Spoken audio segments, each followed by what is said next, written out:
tardes, Raúl. Buenas tardes, ¿Qué tal? Muy bien, muchas gracias. ¿No? ¿Nos ha costado trabajo llegar a la radio? Bueno, no, en realidad no. En realidad uno llega siempre. En El Señor de los Anillos, el mago Gandalf dice: un mago no llega ni tarde ni pronto, llega justo cuando se le necesita. Así bueno, que... Pues Internet ha llegado justo cuando se le necesita. ¡Qué maravilla! Me la has puesto...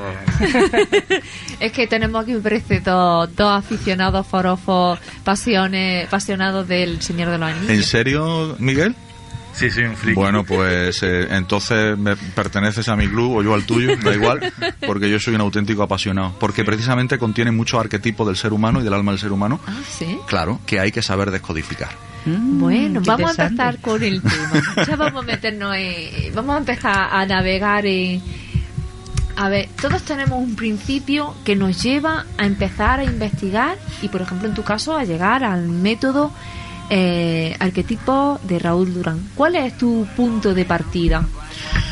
Bueno, vamos, la historia es un poco larga. Para hacértela resumida, sí, para hacértela breve, yo desde pequeño ya siempre sentí que yo no encajaba en el mundo. Eras la pieza del puzzle que nunca encajaba. Sí, yo siempre me sentí un poco oveja negra, un poco bicho raro, me sentí siempre como que... ¿Sabes qué sentí siempre? Sentí siempre que los mayores decían una cosa y hacían la contraria. Eso desde muy pequeño me di cuenta. Y a mí eso me causaba muchísima confusión, porque yo, que era un niño inocente, pues lo que quería... No entendía cómo los adultos,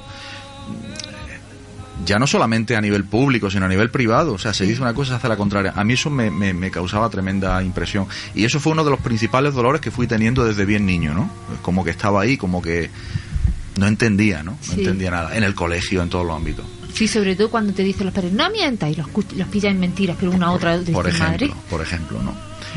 Luego después siempre tuve, vamos a decir, una sensibilidad a la hora de percibir, por ejemplo, cuando personas...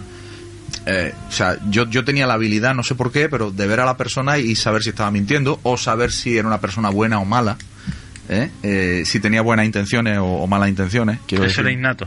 Sí, yo de alguna forma percibía si lo que me estaba diciendo la persona iba con buena intención o por el contrario buscaba otra cosa, ¿no? Bueno, tenía dobleces. Sí, pero eso ya desde niño. Eso ya desde niño. Y crecí en un ambiente, bueno, me eduqué en el Colegio de los Maristas de Jaén, vamos, me eduqué académicamente, quiero decir, y también religiosamente, porque, en fin, los maristas son bastante, son católicos y son bastante rigurosos en su educación. Yo no voy a hablar mal de ellos, jamás lo he hecho y no lo voy a hacer. Todo lo contrario, para mí supuso la verdad que un enriquecimiento interesante, ¿no? Y digamos que el punto de inflexión para mí fue cuando tuve... Bueno, siempre el punto de inflexión a nivel emocional es cuando te ocurre un hecho muy traumático. Y en mi caso fue el fallecimiento de mi madre. Antes el fallecimiento de mi abuelo, pero bueno, después sí, el fallecimiento de mi madre fue un hecho muy traumático que realmente removió muchas cosas dentro de algo de mí que yo no sabía cómo explicar, porque claro, no obedece a unas leyes A más B igual a C. Entonces claro, todo el torrente de flujos emocionales que se forma dentro de ti, no sabes cómo ponerle nombre, no sabes cómo definirlo, ¿no? Y cómo lidiar con eso. Y más aún cuando no te enseñan a gestionar tus emociones ni saber qué emociones tienes. Efectivamente. Y porque no se enseña ese tipo de educación, ¿no? En los colegios ni en la sociedad. Y entonces eso posibilitó que yo me marchara de mi ciudad natal por una serie de avatares y acabase en la ciudad de la Línea de la Concepción, provincia de Cádiz. Ajá. Yo soy de Jaén, yo soy natural de Jaén. Y bueno, por un avatar que una empresa me contrató, pues me fui a la Línea de la Concepción. Y allí, estando allí, estuve un año, sufrí 2 o 3 palos muy gordos, o sea, mi madre murió, mi novia me dejó, en fin, o sea, todo cosas muy heavy, ¿no?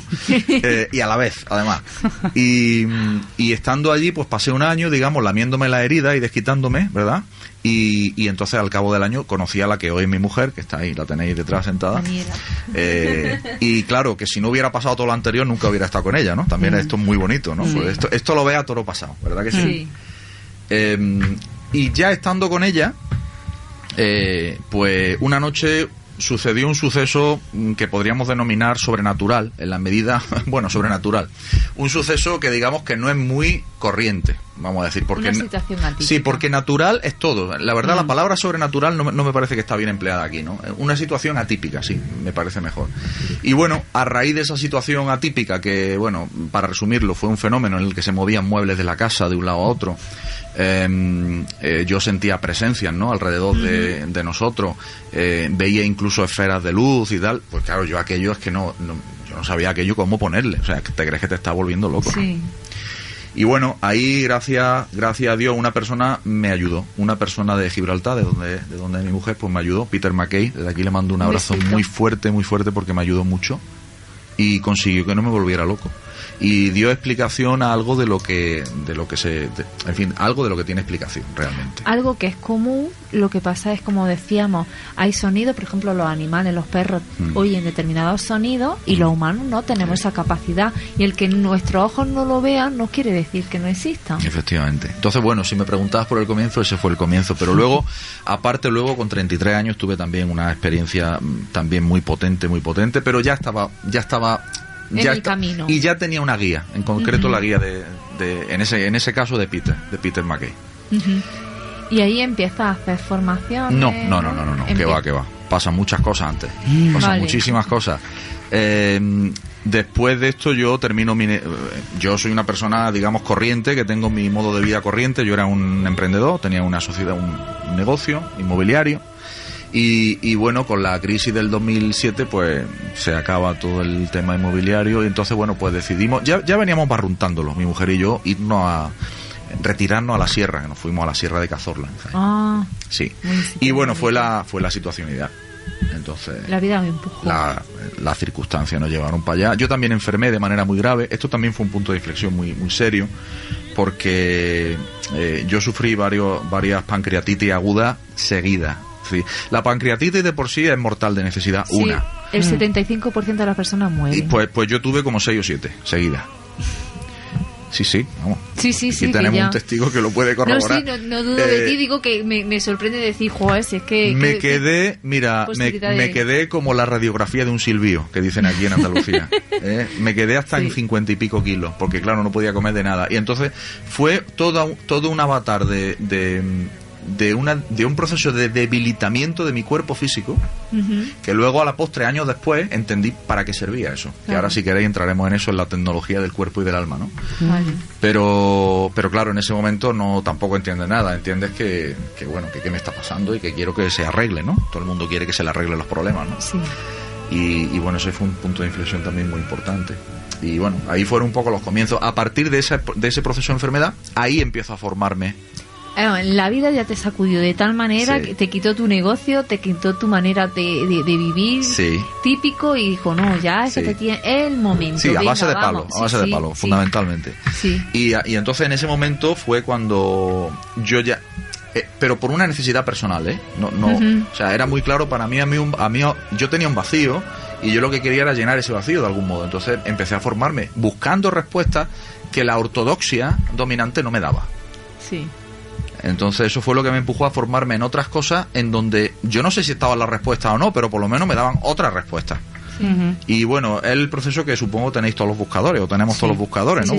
Vas buscando, vas rascando en sitios, y allá donde me satisfaga, yo resuene con esa respuesta, allí me quedo un tiempo a vivir. Y luego cuando pase, a lo mejor me voy a otro sitio a vivir, pero así fue, ¿no? Sí. Pero es curioso que toda la gente que viene al programa le ocurre lo mismo, no los mismos palos, pero a raíz de palos es cuando cambia su vida, ¿no? A todos nos pasa. Empieza a buscar otro tipo de respuestas, que las que habitualmente tenías no te sirven y no te dan no te informan lo suficiente, entonces busca en otro lado. Necesitamos llegar al fango y revolcarnos en el fango tocar fondo Fíjate. para necesitar cambiar, porque muchas veces uno dice tengo que cambiar, mi vida así no va bien, pero no lo asume porque no lo siente así. Y porque no duele lo bastante. Sí, exacto. Cuando ya duele, como tú dices, cuando ya tocas fondo, cuando ya dices, pues es verdad, tengo que cambiar. Fíjate qué cosa más curiosa. que la flor de loto, con lo bella que es, nace en el lodo. Sí, señora. Qué bonita. Sí, señora. Qué poética está. Estoy de un románico. Sí. Bueno, entonces ese es el punto de inflexión que te hace empezar a investigar y a profundizar. Yo creo que es, en definitiva, a profundizar en ti. Sí. O sea, yo lo que tenía muy claro era que yo quería respuesta y que quería salir de esa insatisfacción, de ese bloqueo, ¿no? Uh-huh. Y bueno, a raíz de ahí pues empiezo a formarme en distintas cosas. Sí. Yo no sé, es muy largo de enumerar, pero muchas cosas, ¿no? Sí. Y bueno, llega un momento en el año, cuando tengo 41 años, en donde de alguna manera casual, que bueno, las casualidades para mí no existen, pero de alguna manera viene a mí el conocimiento de la Cábala, el conocimiento del misticismo judío. Uh-huh. Y era algo que yo llevaba mucho tiempo queriendo investigar, pero no había encontrado la forma ni el momento. Yo tenía conocimientos de antes, había estudiado antes, pero no había tomado el protagonismo en mi vida de la forma que lo tomó cuando tenía 41 años. Yo siempre lo defino como una nueva actualización de mi alma, de mi software. Uh-huh. Y bueno, eso fue el punto de inflexión ya último, total y absoluto, porque eso ya provocó una eclosión de no sé cómo llamarlo, de creatividad, de acceso a conocimiento, de desarrollo de conocimiento, que dio luego en lo que es la metodología que cree, la metodología arquetipo Raúl Durán para el desarrollo de la conciencia y el conocimiento del ser humano. Entonces ahí nace realmente este método. Sí. Ahí es donde nace. Sí. Supongo que será, si esto funciona en mí, esto para mí es un regalo. ¿Cómo me voy a quedar con esta información? Tendré que compartirla y permitirle a otras personas que tengan acceso a esta información, y si les vale, genial, y si no les vale, pues también genial, ¿no? Sí, así es. Y entonces, ¿qué es el método arquetipo Raúl Durán? ¿En qué consiste? Pues es una metodología ecléctica, porque digamos que toma muchas fuentes de conocimiento, pero fundamentalmente se basa en los componentes de tu alma. O sea, la Cábala nos enseña que toda persona tiene un alma, y que el alma está compuesta de, como una receta de cocina, pues tiene unos componentes. Entonces no son igual los componentes que los tuyos, que los de Miguel, que los de Custo, son distintos, porque antes de encarnar el alma ha hecho un contratito, en el que ha decidido: yo quiero vivir tales experiencias para repararlas, que bueno, yo luego si queréis andamos en eso. Y en hebreo se le llama el tikkun olam, la reparación de la humanidad. Sí. Ahí tengo yo mucho que decir.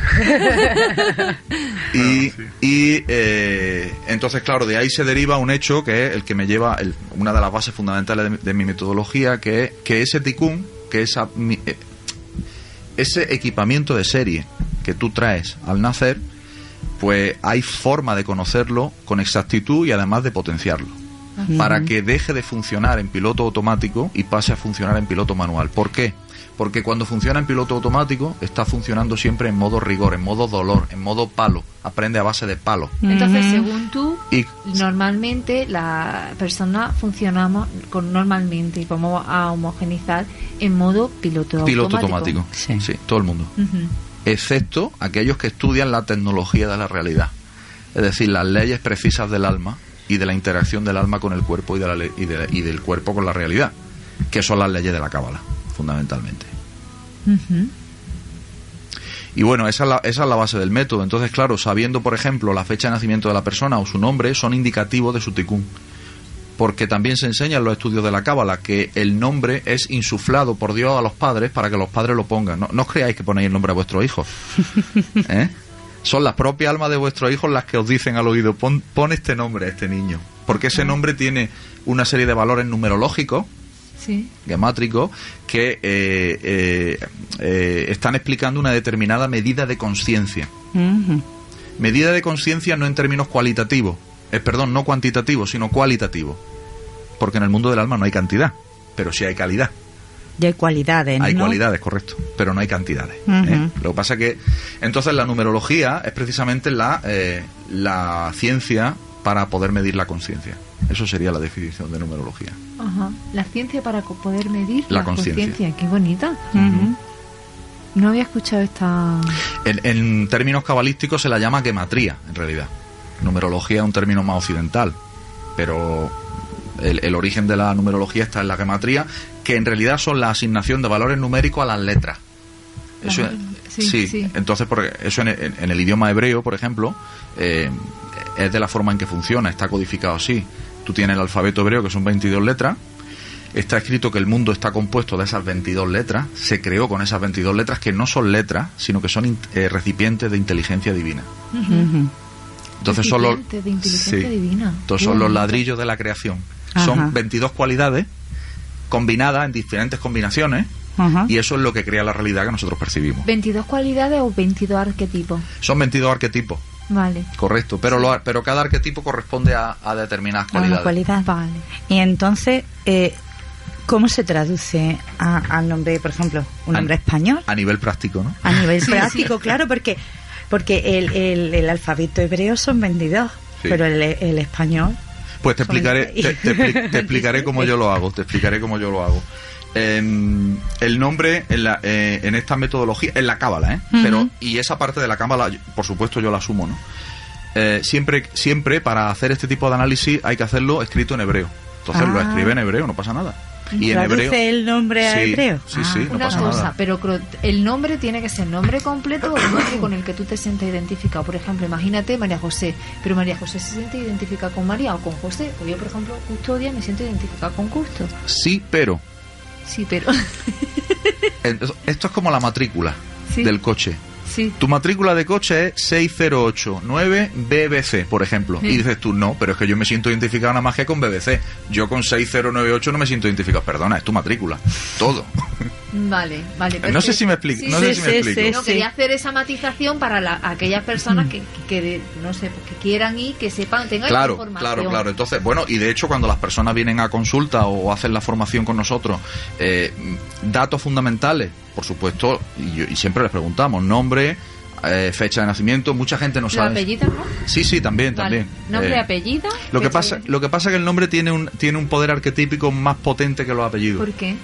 Pues porque el nombre es el que se le pone o sea, los apellidos, diremos, vienen dados del padre y la madre. De aquí del mundo físico por los árboles genealógicos, mientras que el nombre no siempre viene dado desde el árbol genealógico. ¿Veis el matiz? Sí, aunque a veces porque se pone por abuelos, por padres, por tíos, por primos. Claro, pero por eso dije no siempre. Sí. Pero el apellido siempre. Ahí hay una casuística tremenda, porque ya hay gente que no sabe cuáles son sus apellidos, porque no sabe quién es su padre, hay casuísticas miles. Sí. Pero bueno, todo dentro de la metodología que trabajamos nosotros, la verdad es que se trabaja bastante bien. Y aún has dicho que el nombre es insuflado por el alma que va a ocupar ese cuerpo. Eso es. A los padres. Entonces, cuando es también por familia, también por ejemplo, igualmente. Entonces mi hijo se llamaba Miguel incluso antes de ser planeado, porque yo sabía que le iba a poner a mi hijo Miguel, es decir, ya... Eso es.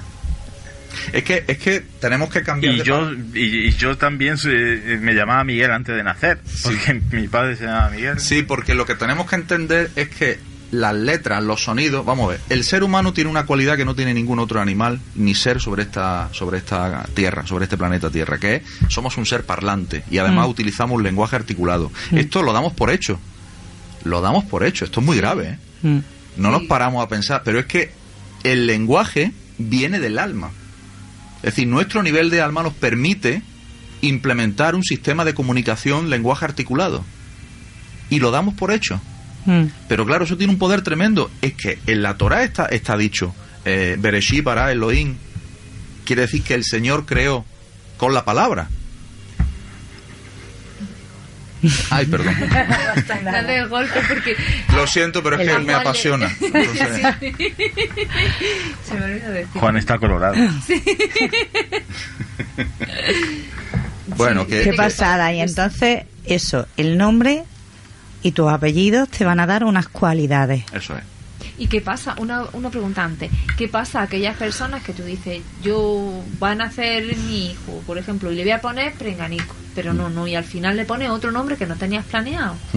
Que tú crees que no tenías planeado, porque en realidad tú actúas como un mero conducto. Vale, ya sabía, vale, perfecto. Es que el alma, antes de encarnarse en este plano, ya... a ver, tenemos que cambiar el paradigma. A mí me costó mucho trabajo porque existe un paradigma que es el paradigma físico, donde estamos aquí hablando, donde decimos a las 8 en la radio, espacio-tiempo. Pero es que el mundo del alma para nada funciona en el espacio-tiempo. Está fuera de eso. Por lo tanto, eso la física cuántica ya no lo enseña. Por lo tanto, las almas no están en este espacio físico. Se aprisionan en este espacio físico y viven temporalmente aprisionadas según un contrato. Pero el alma, el origen del alma es el mundo no físico, no espacio, no tiempo. Entonces, claro, de ahí proviene todo esto que estamos hablando, inclusive el nombre. Claro, y nuestros padres son meros vehículos. ¿Y nosotros? No solamente eso. Ya digo, pero que nuestros padres han sido meros vehículos para que nosotros podamos llegar a esta experiencia. Es que incluso cuando tú dices nuestros padres, es algo que tú estás hablando desde este mundo físico, identificándote con lo que tú crees que tú eres, tu cuerpo y tu nombre, y para nada.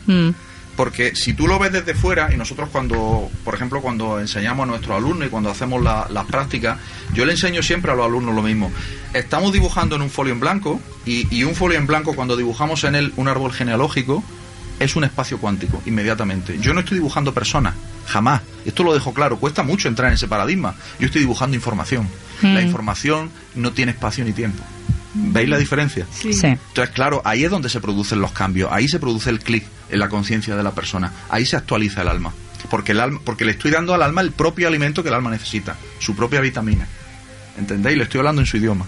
¿Qué es tomar conciencia? Que es campo cuántico, no espacio, no tiempo. ¿Qué información? Que es información, efectivamente. Claro. Miguel iba a preguntar algo. No, una curiosidad. Lógicamente esto se basa, entre otras cosas, en la reencarnación, ¿no? Sí, bueno, Pero el judaísmo defiende la reencarnación. Sí. Desde mi ignorancia, pregunto. Sí. El judaísmo en hebreo se le llama Gilgulim, las reencarnaciones. Y Gilgul es una palabra hebrea que también significa rueda. O sea, que decir rueda o ciclo y decir reencarnación es la misma palabra en hebreo. Fíjate. Claro, pero es que el lenguaje hebreo no es un lenguaje, porque las letras hebreas no son letras, son recipientes de inteligencia divina. Si empezamos a entender un poquito estos conceptos con este nuevo paradigma, nos damos cuenta de que la realidad es creada con la palabra, y es impresionante. De ahí la importancia que tiene lo que dice. Exacto, justamente. Ya no doy más golpes. Y de ahí también la importancia del silencio. Claro. Mira, está escrito en uno de los libros más potentes de Kabbalah, que es el Zohar HaKadosh, que un ayuno de silencio te ahorra 70.000 encarnaciones. Uy. ¿Tú has visto lo que acabo de decir? Sí. Desde un paradigma espaciotemporal, 70.000 encarnaciones nos parece una barbaridad. Pero no es nada. Pero es en el no espacio, no tiempo, ¿qué es? Nada. Pero sin embargo, la persona que está aquí encarnada, primero la mitad no querían venir, eso para empezar. Te han empujado, te han hecho, venga tú.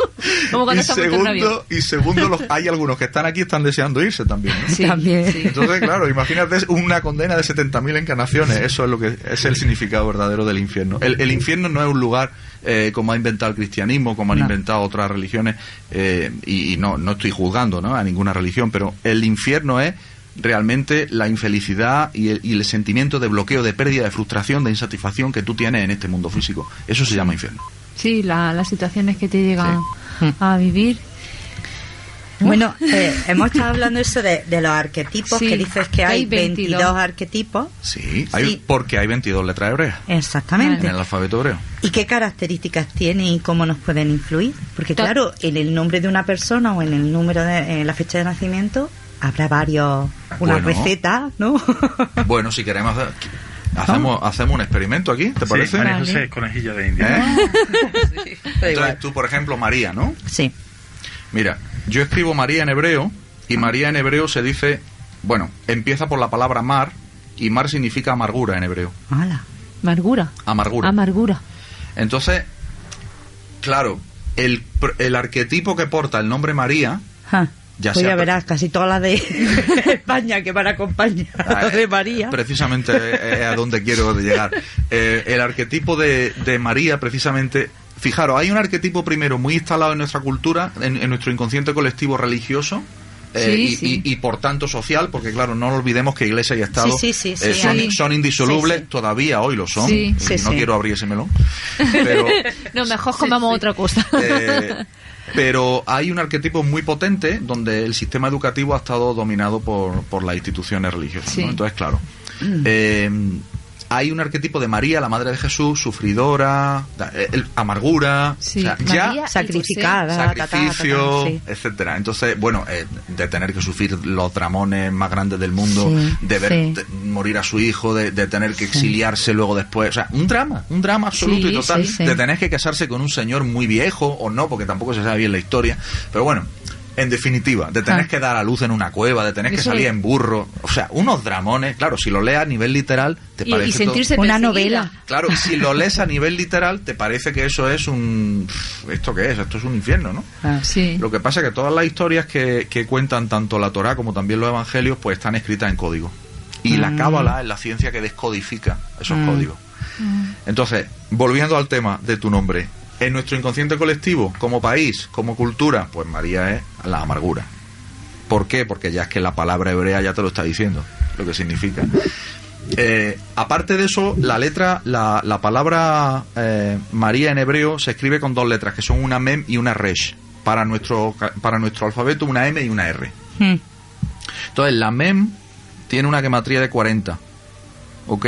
Y el 40 es un arquetipo muy potente también porque habla de transformación y habla de la capacidad de transitar por espacios de transformación.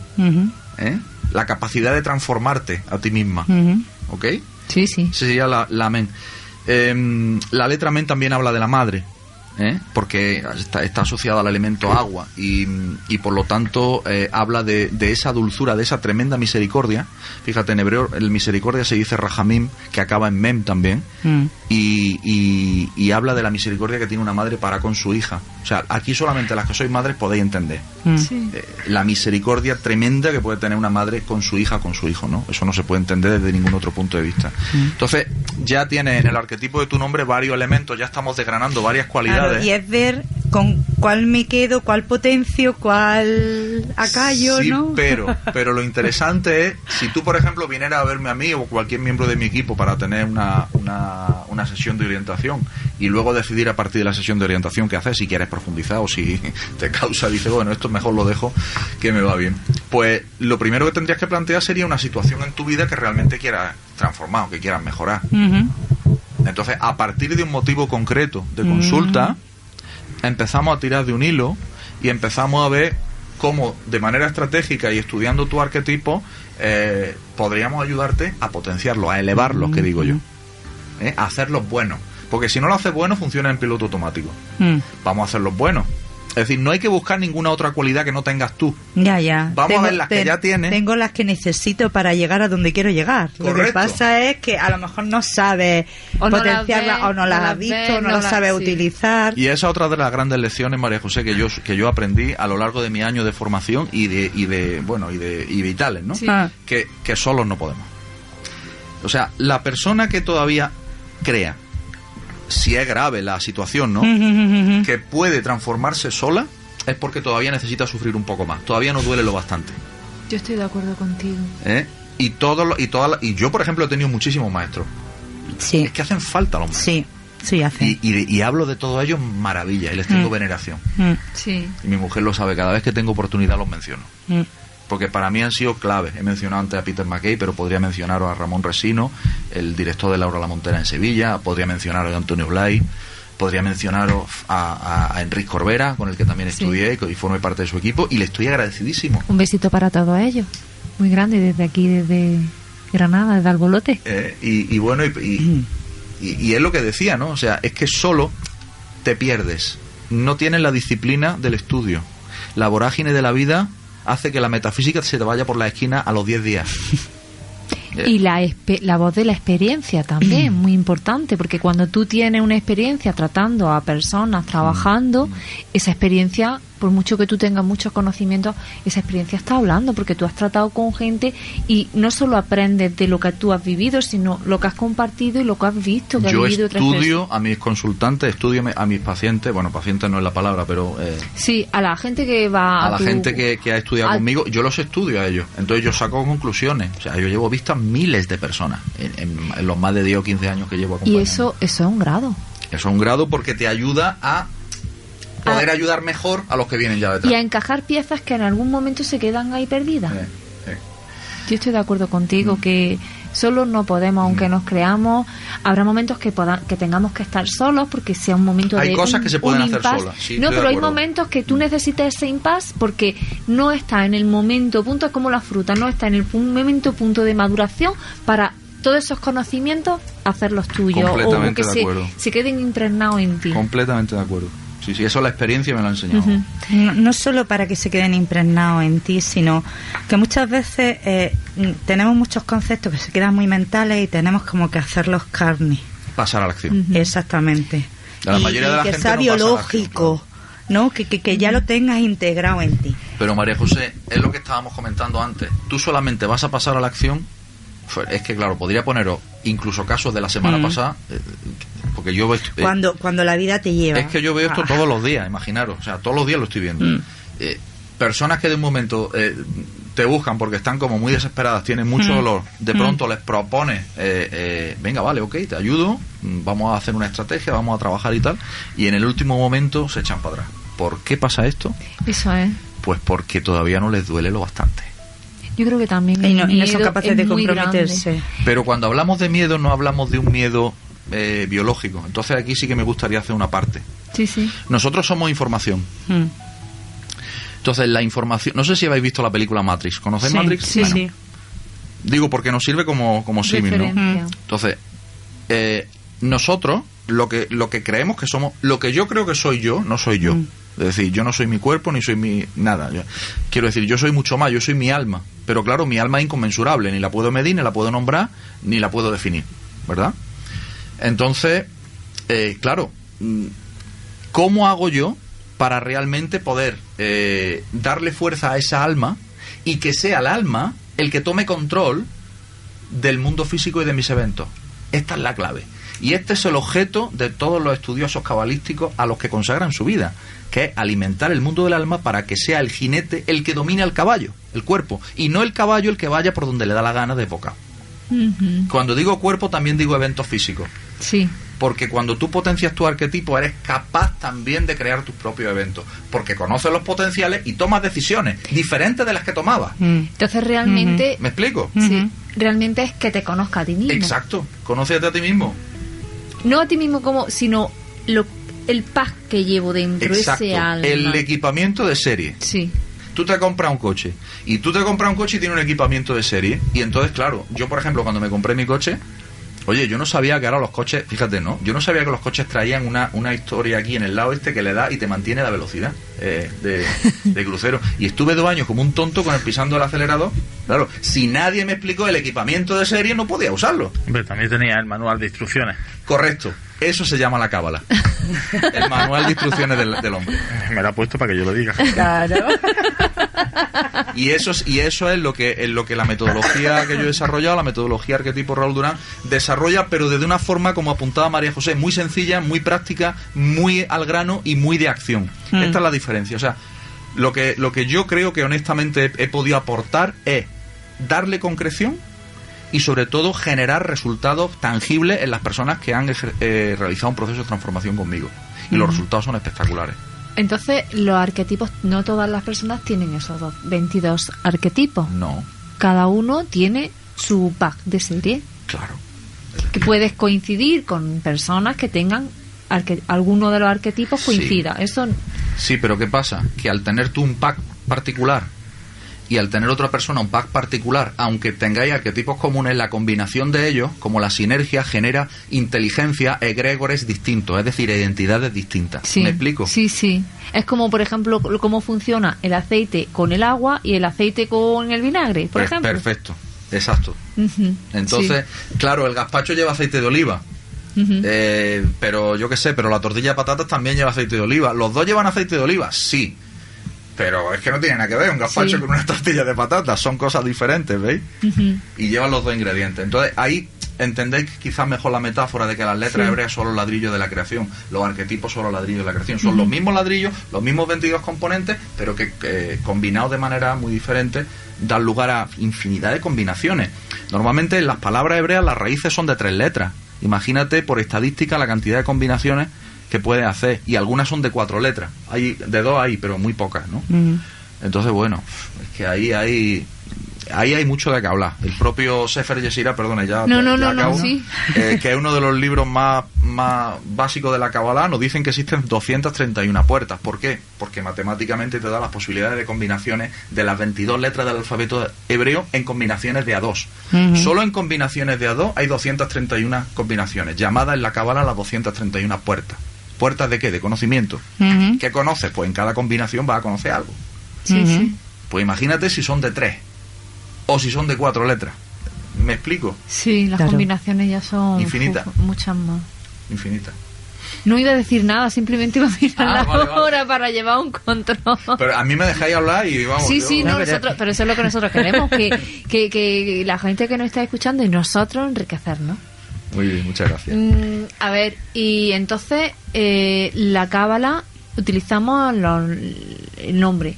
Sí. Y la numerología también. Claro, la numerología en realidad es una parte. ¿Un complemento? Es un procedimiento de trabajo cabalístico, sería la definición correcta. Dentro de la cábala hay varios procedimientos de trabajo que utilizan los cabalistas.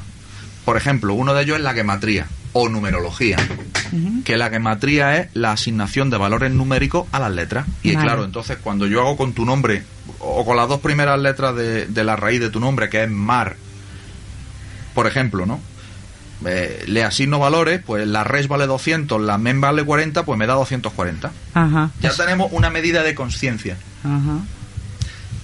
Igualmente se puede hacer con la fecha de nacimiento, y esa es, digamos, el eje central de mi metodología.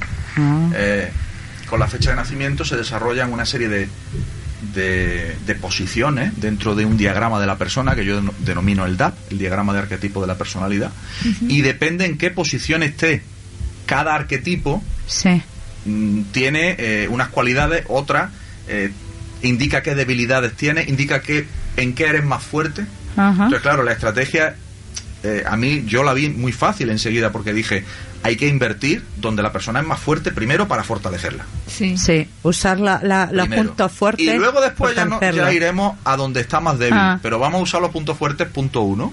Y luego después vamos a fortalecer lo que era más débil.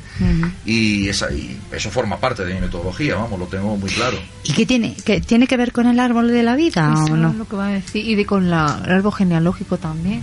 Porque en la cábala está el árbol de la vida, que es parecido al árbol de la vida, no tiene nada que ver, porque también el árbol se le ponen una serie de números a los distintos. A ver, aquí es que son dos conceptos diferentes. Vamos, el árbol de la vida, Hayim en hebreo, en realidad está hablando del alma. El árbol de la vida es el arquetipo metafísico del alma. El arquetipo, de hecho, fundamental, porque nos enseña toda la tecnología del movimiento de energía dentro del alma. Si yo te dibujo un árbol de la vida arquetípico tal como lo dibujaban los cabalistas, se compone de 10 sefirot o esferas, y vemos cómo la energía circula. De las 9 sefirot solamente hay una sefirá, que es la más baja de todas, una esfera que es el mundo físico llamado Malhut. Este sería el mundo físico, pero aquí está mi alma. Pero claro, es que hay 9 mundos más donde también eso también es mi alma, y nadie le hace caso. Pero solo vemos. Oye, y ganan por mayoría, ¿eh? Ya verás, de goleada. Sí. Una cuestión, aunque sea volviendo hacia atrás, porque es un comentario que nos hacen a través de Facebook, es volviendo a lo del manual de instrucciones, ¿no? Aunque ya lo ha respondido, pero para aclarárselo, no, porque nos dice que vale, pero la vida no viene con el manual de instrucciones. Entiendo que el manual de instrucciones se puede aportar con la cábala esta, ¿no? A ver, es que, para no confundir, una cosa es la cábala y otra cosa es mi metodología. El arquetipo Raúl Durán son... O sea, la cábala es el gran sustrato, es el gran conocimiento, pero es que el conocimiento de la cábala es vastísimo. No se puede estudiar ni en una vida, ni en 2, ni en 100. Y la metodología que yo he desarrollado es aterrizar todos los conocimientos de distintas disciplinas, pero fundamentalmente del conocimiento cabalístico, para hacer algo útil, práctico en nuestra etapa, en nuestra aquí y ahora, aquí y ahora, y exacto, en lo cotidiano, en nuestro día a día, sí, ¿no? Pero en nuestra época, sí, porque claro, esto no ha pasado hace 10 años, esto ha pasado hoy. Sí. Entonces yo nazco en esta época, yo no nazco en otra época, mi alma tenía ese contrato. Ajá. Porque claro, podía haber tenido otro contrato. No, tú naces en 1800, hubiera sido diferente. Sí. Entonces, el manual de instrucciones hay que facilitarlo. ¿A vosotros no ha pasado que agarréis el manual de instrucciones de una videocámara, por ejemplo? Sí. Y es un tocho así. Sí. Y eso no hay quien se lo estudie. Te echa para atrás nada más que verlo. Y algunos aparatitos traen otro manualito chiquitito así, ¿verdad? Condensadito, ¿verdad que sí? Todo el mundo se tira por ese. La guía de uso rápido. Bueno, la guía de uso rápido se llama Arquetipo Raúl Durán. Y el manual gordo se llama La Cábala. ¡Qué bueno! ¿Vale? Tere, ¿está respondido? Vale. Porque yo lo hablo en un lenguaje que todo el mundo puede entender. Claro. Y entonces, estábamos hablando del árbol de la vida. ¿Y el árbol genealógico? El árbol genealógico es un solo ser extendido en el espacio y en el tiempo. No son muchos seres. Sí. Lo siento, tú has preguntado. Sí, un tronco. Es un solo ser. Sí, que tiene muchas ramificaciones. Sí. Entonces, ¿qué ocurre? Que es una sola conciencia que tiene multiplicidad de expresiones de conciencia. Y a su vez, ese solo ser, que es una sola conciencia, como existen muchos árboles genealógicos en apariencia, resulta que son expresiones múltiples de una sola conciencia llamada el Creador. Y el principio es el mismo, es un principio que se autorreplica. Se llama principio holográfico. ¿También lo utilizas entonces en tu método o no? Es fundamental. Sí. El concepto de holografía. Porque la parte está en el todo y el todo está en la parte. Y no tiene fin. Eso solamente puede entenderse desde un paradigma fuera del espacio y del tiempo.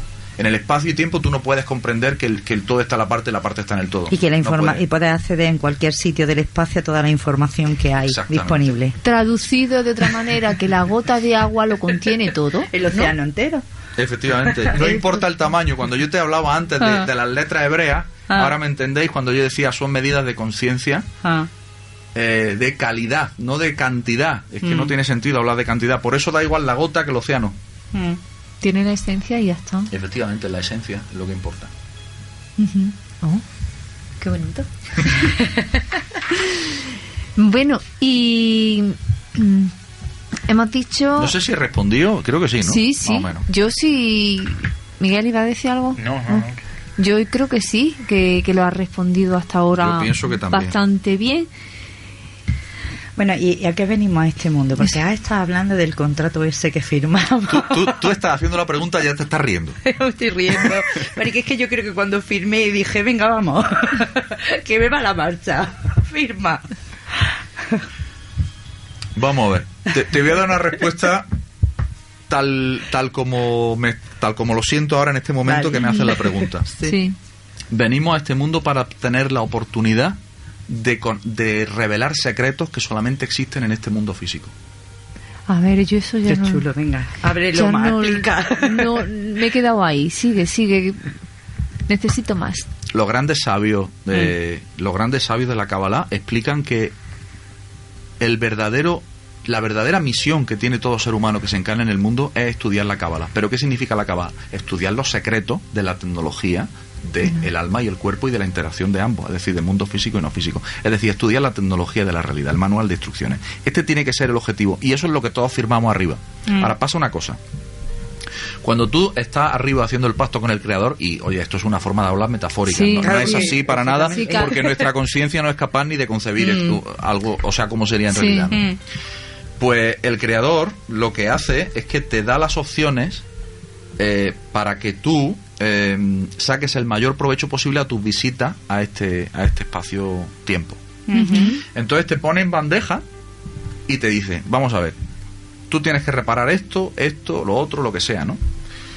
Dice, por lo tanto, como cuando me emplearon a mí, ¿verdad? En el banco, me decía el de recursos humanos, que sería el símil, ¿no? Para esto. Dice, mira, Raúl, hemos pensado para ti la oficina de la línea de la Concepción. Claro, luego llega la línea de la Concepción y eso era, vamos, eso era en fin, pero bueno, el creador hace un poco eso también, ¿no? Te está diciendo, mira, para ti lo mejor es este árbol genealógico en esta época, conociendo a estas personas y que te pasen esta serie de eventos que necesariamente tendrás que vivir. Eso se le llama en la cábala tikkun. Tikkun significa literalmente reparación o rectificación. Entonces hay tikkun personal y hay tikkun de la humanidad.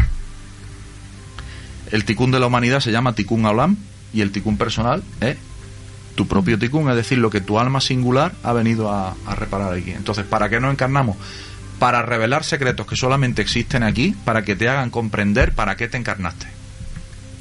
Ajá. Mola. Y para eso es necesario que viva una vida de sufrimiento, que viva una vida de violencia. ¿Por qué tiene que ser tan difícil y tan desagradable? Es una pregunta magnífica. Pues lo sé. Pues sí, pues fíjate, es una pregunta que probablemente sea a todo el mundo, ¿no? ¿Esto qué pasa? ¿Que es solamente a base de sufrir, no? ¿A base de torta? A base de torta. Entonces, el Zohar nos dice que existen dos modos de progresar en este mundo. Uno a base de palos, ya lo conocemos muy bien, sí. Pero hay una alternativa que es a base de estudio. De conocimiento. Entonces, ¿qué quiere decir esto? Esto tiene más tela de lo que parece, porque lo que te está diciendo es que si estudias, no sufres. En la medida en la que estudias, no vas a sufrir. Eso es lo que te está diciendo. Porque abres tu mente, tienes otra perspectiva, empiezas a aprender de lo que pasa antes de que te pase. Pero ¿qué estudio? O aunque te está pasando, claro, lo ves desde otro prisma. ¿Y qué estudias? No lo sufres, aprendes, lo aprovechas. Entonces, la pregunta de Miguel, ¿qué estudio? ¿Estudio, yo qué sé, electrónica? Sí, porque es la electrónica del alma. ¿O estudio derecho, como hice yo? Hasta cierto punto te sirve ese tipo de estudio, porque ese tipo de estudio te aporta algo muy necesario en este mundo, que es la disciplina. Sin disciplina interior no eres capaz, te estás preparando y llega un momento en que vas a ser capaz de afrontar el verdadero estudio, en el que también hay que estudiar. Aparte de que, yo lo digo por mi experiencia personal, también te ayuda luego más adelante, porque depende de lo que estudies, hay algunos conceptos o alguna rama o algo que es por donde luego vas a tirar a la hora de luego empezar a estudiarte y a estudiar el mundo. O sea, te facilita para conocerte. Sí, está todo como muy bien orquestado. Sí. Bueno, yo te voy a hacer una pregunta que no está en el guión. No está en el guión. Estas son las que me gustan. Nada, atrévete. Venga. ¿Qué es el libre albedrío para ti? Hola. Bueno, vámonos, Juan. Pues mira, si más o menos ha ido recapitulando todo lo que llevamos hablado hasta ahora. Sí, yo que creo que estamos en el mismo. No lo sé. Entonces, la mecánica funciona de la siguiente manera. Si tú vienes aquí, a este mundo, y bueno, en la tecnología del alma se nos enseña que cuando el alma se encarna en el cuerpo, el alma olvida completamente quién es. Sí, olvida el contrato. Olvida el contrato. Y entonces, ¿qué ocurre? Que se identifica con el cuerpo, con la descripción que le hacen de la realidad al niño. Cuando los mayores te describen la realidad, tú la asumes como que esa es la verdad. Claro, y hay todos los conflictos que yo tenía, supongo que vosotros también, de niño. Y ¿cómo te describen los demás a lo largo de tu vida? Entonces, claro, al final, tú eres un monito amaestrado a base de descripciones. Eso es lo que eres. Sí. Porque te han programado a base de las descripciones que otros te han dicho de ti mismo y de lo demás. Y de la realidad también. Entonces, en el contrato está la posibilidad, y sabes cuando firma el contrato que eso está como posibilidad, de que pongas en el contrato de que en tu vida física te vas a encontrar con alguien que te va a enseñar el conocimiento clave para que tú despiertes. Eso también lo firmas. Y muchas almas solamente bajan con esa condición. Y yo se lo digo a muchas personas que vienen a la consulta conmigo y les digo, tu alma firmó este contrato. Digo, y además hasta la precisión de decir, he tenido una sesión con Raúl el día 29 de febrero, vaya día que cogí, el 29 de febrero, pero bueno, el 29 de febrero del 2017, cuando yo tenía 43 años, la persona, y yo le explico a la persona, y tú en tu contrato con el creador firmaste que el día 29 de febrero del 2017 tú me ibas a ver a mí y yo te iba a explicar esto. Y sigo dando golpes en la mesa, me tiene que perdonar. No, ya he desistido. Ya dice Juan que no te paga. Entonces, no sé si me he desviado mucho de la pregunta, pero... sí, un pelín. A ver, el libre albedrío. Sí. Entonces, el libre albedrío es el poder que tiene el ser humano potencial, subrayo, potencial que puede desarrollar o no, y el desarrollarlo o no va a depender del estudio de sí mismo. Del conocimiento de sí mismo. Si no estudia a sí mismo, no hay posibilidad de tener libre albedrío. No la hay. Estoy de acuerdo. Pero entonces lo que estás diciendo es que en determinados casos o en determinadas circunstancias sí existe el libre albedrío, ¿no? Correcto. ¿Has escuchado, Custo? En determinadas circunstancias existe, pero solamente si la persona es capaz de tomar sus propias decisiones, que éstas no funcionen en piloto automático. Claro, para tú llegar a salir del piloto automático, has tenido que estudiar mucho, has tenido que trabajarte a nivel personal mucho. Sí. Y lo digo por experiencia, ¿eh? Sí, o sea, yo no he llegado aquí ni mucho menos, no nos confundamos, ni mucho menos yo estoy iluminado, ¿eh? Yo solamente veo más que otras personas porque tengo más experiencia que otras personas y menos que otras muchas personas también. Yo soy uno más, en mi medida, en la mía, y aporto lo que mi medida me da, y lo que me da yo lo comparto y lo quiero compartir, y nada más. Pero el libre albedrío depende fundamentalmente de la conciencia que tengas de ti mismo, de cuál es tu verdadera identidad. Vale, hay una cosa que yo comparto contigo, un poco tu teoría. No vamos a entrar porque si no, como dicen, no nos vamos a ir. Sí. Porque tiene muchas ramificaciones, ¿no? Sí.